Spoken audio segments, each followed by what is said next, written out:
2020 was one heck of a year. I played so many different games like Among Us, Apex, Warzone, Conan, No Man's Sky. Phasmophobia spooked the hell out of everyone. Cyberpunk 2077 was the best looking game released, unless you owned a PlayStation 4 or Xbox One.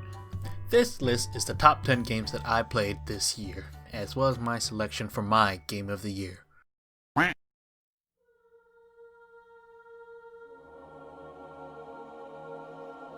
I remember playing Homeworld for the first time growing up, and it was so amazing. I only had the demo when I was a kid, but now they re-release it in a remastered edition, and the game looks wonderful. This RTS has a unique feel to it. It's got a Z-axis on it, which is completely different to other games. So it allows you to just attack from different angles, just from over there, just boom, boom. I played this game on stream, and it was so much fun. I was just sending out waves and waves of battleships one after the other. We just pretty much turtled up with a giant army, and we just blasted each other into oblivion. It was amazing.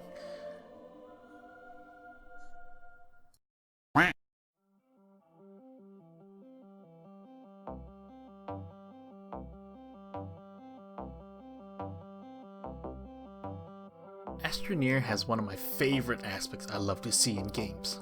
That is simplicity. The latest automation update added new ways to automate your way to space exploration.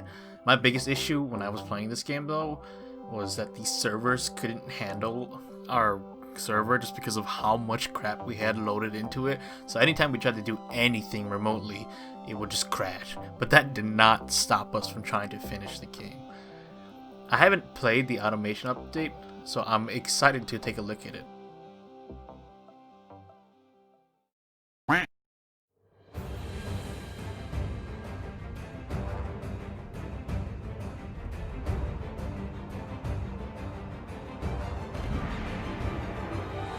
I played a ton of Monster Hunter World, and that was before Iceborne came out. So when it launched at the beginning of this year, you know I was on it. This is the type of game that is meant to be played with a full party. The coordination required to track down and hunt monsters is very satisfying. The game manages to make each weapon feel useful and fun to actually use. The armor customization is expansive. You have a cute furry cat that follows you around and is ready to help you at a moment's notice. I played this game so much that it was the first game I streamed on Twitch. And I even use my character in the game as an animation for my transitions on my stream. This expansion is just so well made. Well done to the people who made it. I had so much fun playing it.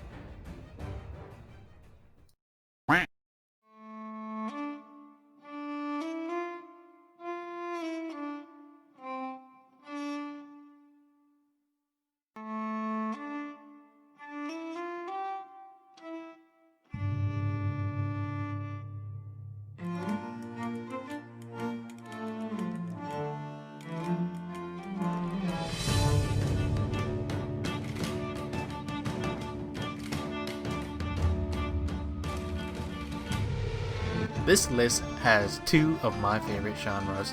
The first one is space, the second one, pirates. Sea of Thieves manages to fill the latter.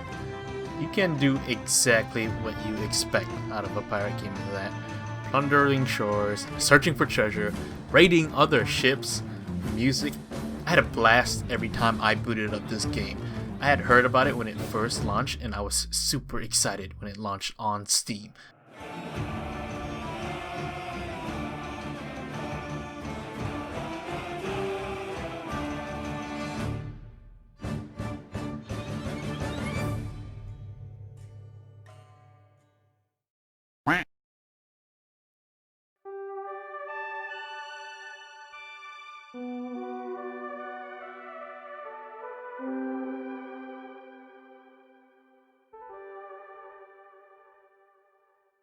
Stardew Valley brings the comfiest of vibes. Farming has never been so much more fun. If you think this game is just a cute farming simulator, you're going to be very mistaken. There are fun side quests, romance options, and of course, fishing! The best part is the co-op. You can tackle the farm with up to 4 of your friends. Even as I write this script, the 1.5 update just went live, and I'm sure it's going to bring new ways to play this game, so I'm excited to get back into that game.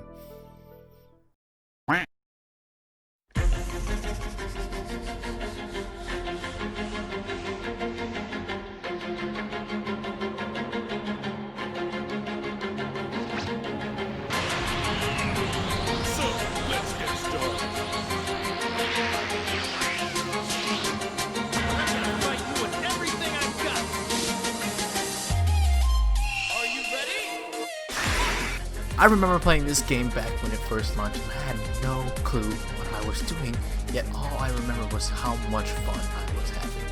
This game just manages to just make you feel like a Super Saiyan. It just feels really good playing this game. You feel so powerful going pew, pew, pew, pew, pew, shooting Kamehamehas off into the screen. Most of what I wrote for this script is just like 4 lines of text or whatever. There's nothing else. I don't have any other words to explain. Just watch the video. That's surprising.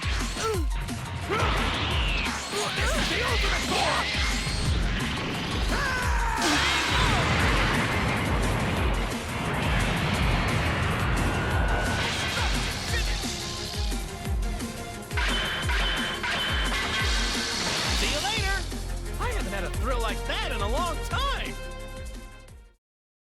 I want to stress that these next 4 games on this list are some of the best games I played this year. They not only left an impression on me, but they also left a mark in their respective genres and should be played by everyone at least once. If it wasn't for the formality of this list, then all these 4 games would have managed to just earn a Game of the Year rating from me.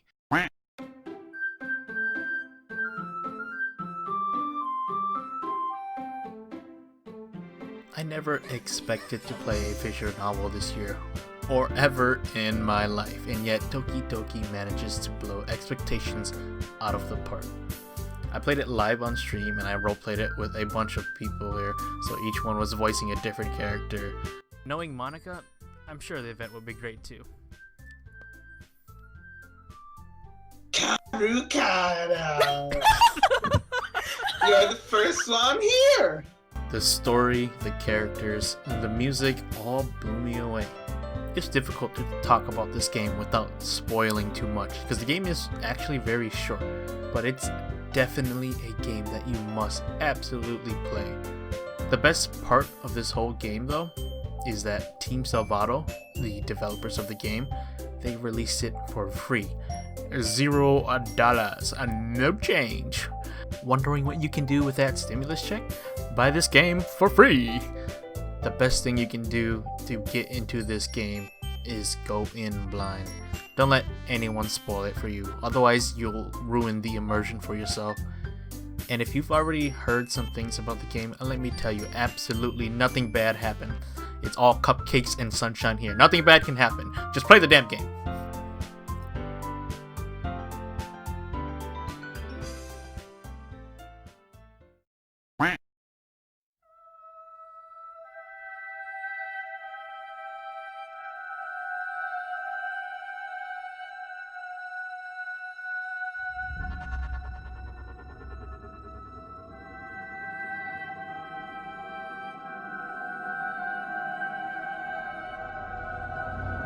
I was so damn happy when this game finally made it to Steam. I'd tried it before on my old crappy computer and I sucked harder than Kirby on a Wednesday, but after I upgraded to my shiny new computer and hours of practice in Apex, I came back R99 in hand, ready to whoop ass, and I sure as hell did some whooping. Titanfall 2 does what most first-person shooter games wish they could achieve. It's a fast-paced, non-stop action, all while feeling uniquely different from other games. You can't camp in here because everyone's always on the move. Never have I ever played a game where the gameplay itself is the same exact feeling you get when you watch the cinematic trailer. Titanfall 2 executes this perfectly. I haven't even gotten to how it feels to pilot a Titan yet. If the trailer is one thing to say about the Titans, then the Titan is simply an extension of the pilot. Grunts are slaughtered beneath you, and only those pilots who are skilled enough are going to be able to take you down. Respawn Entertainment has done a great job at making this game feel unique and innovative. Today's market is filled with hundreds of first-person shooters, but I believe Titanfall 2 is definitely worth everyone's time.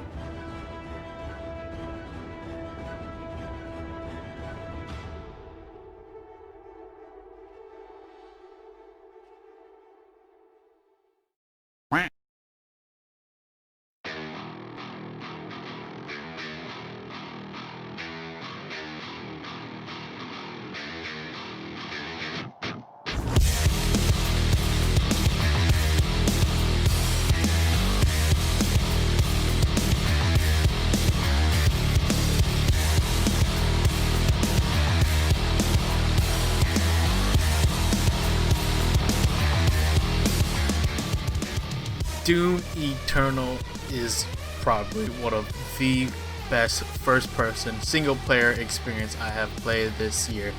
This game just blows my mind away. The soundtrack for Doom Eternal is so well made. Mick Gordon blew it out of the park. My favorite song from this soundtrack is The Only Thing They Fear Is You. The title itself is just metal AF. And when it starts blaring as you're shooting through demons, even without the music, the game is still amazing. It rewards you for playing well, and when you play well, oh my gosh, you feel like a god. There are bullet casings everywhere, there are guts being ripped and torn apart, and when those drums start kicking in, there's a reason why the only thing they fear is you.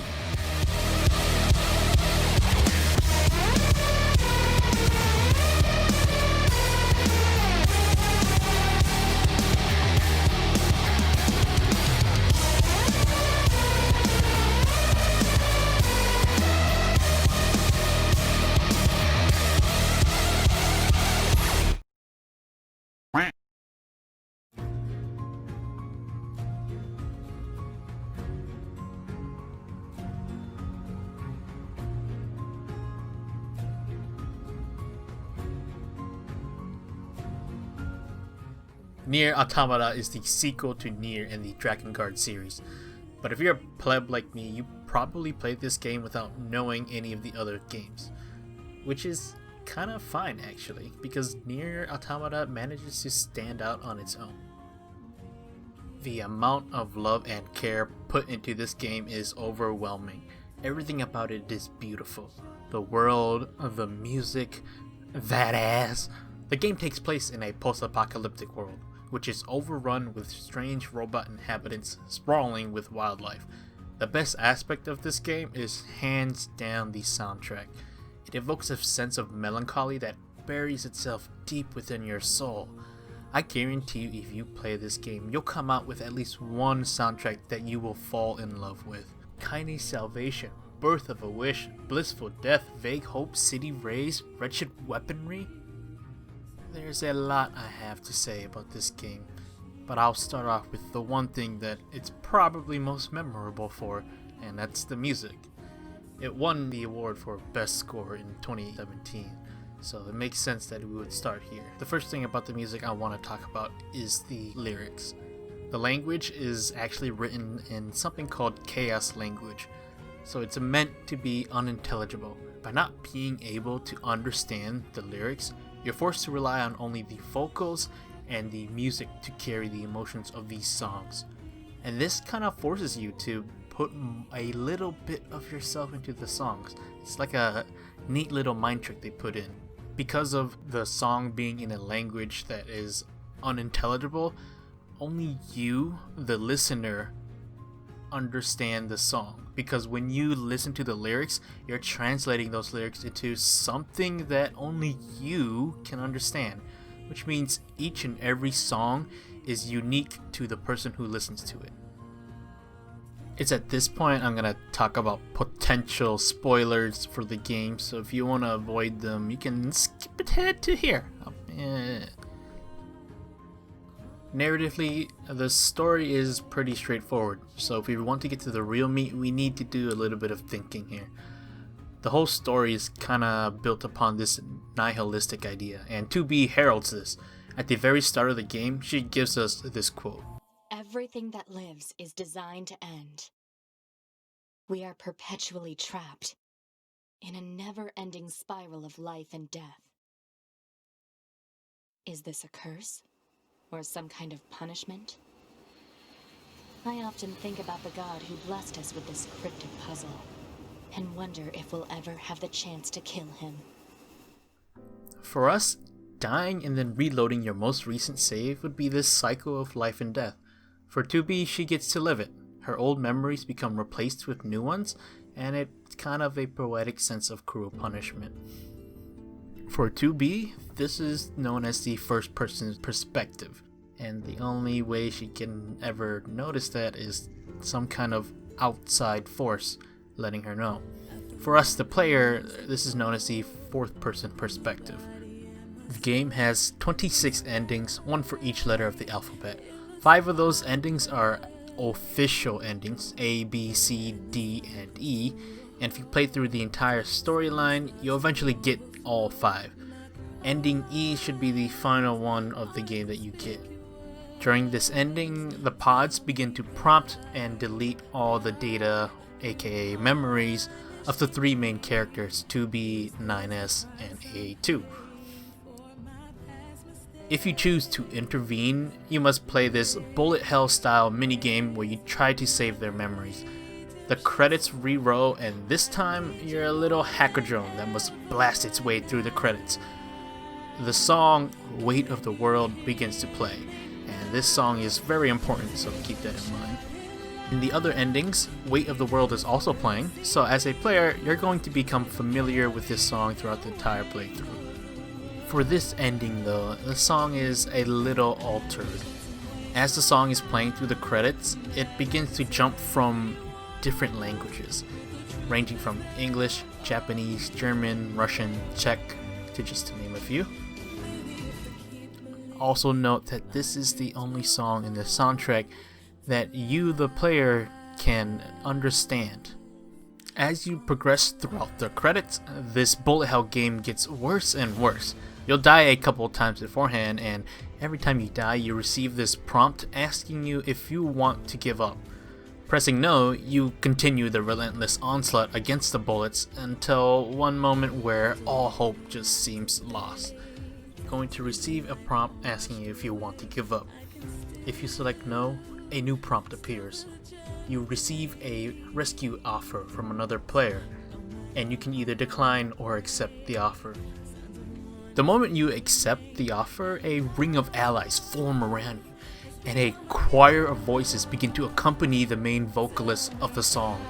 A cool side note, that choir was made up of the dev team, including the writer and director Yoko Taro himself. For the rest of the credits, you are no longer alone, and you're able to finish it with ease. Now, remember how I talked about the other songs being sung in chaos language? Because those lyrics are written in an unintelligible language, you have to put in words for yourself. That's the only way you're going to be able to understand the song. So the song becomes written for you, and it's sung by you. In a sense, those other songs are your songs. Throughout the entire game, every song that plays is sung in chaos language, which means each of those songs is pretty much your song. And it's not until we get to the credits, or the end of the game, do we get to hear Weight of the World, a song that is, for me, sung in English. Anyone who listens to the lyrics for Weight of the World is going to understand it, as it's written in a language meant to be understood. You'll know about the struggle and the impossible odds that you'll face, and only until you actually join together with other people are you able to overcome these obstacles. When we realize that the lyrics for Weight of the World is meant for everyone to understand, we recognize that the game actually has a different protagonist. Because those songs were not written for 2B or 9S or A2 or Pascal. Those songs were written for you. This game was written for you. Weight of the World is a song about you. That ass was meant for you. Throughout the entire game, you're going at it alone. You're experiencing the story alone. It's not a co-op game. You're literally sitting there watching the story go by. And it's not until we get to the end do we have some kind of unifying medium that brings us together. Our individual voices, each with their own memories and opinions, ideas, all distinct and different from each other, all come together in one unifying voice that everyone can understand. And through that, we succeed.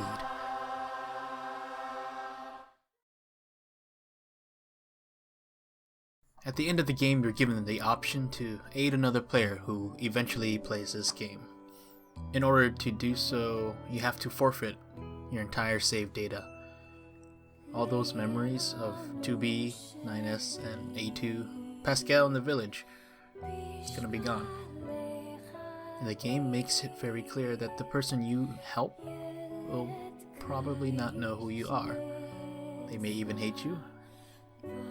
They definitely don't know what you've gone through. So the question becomes, what would you choose? What did I choose? Nier Automata is just a game. So why should it matter?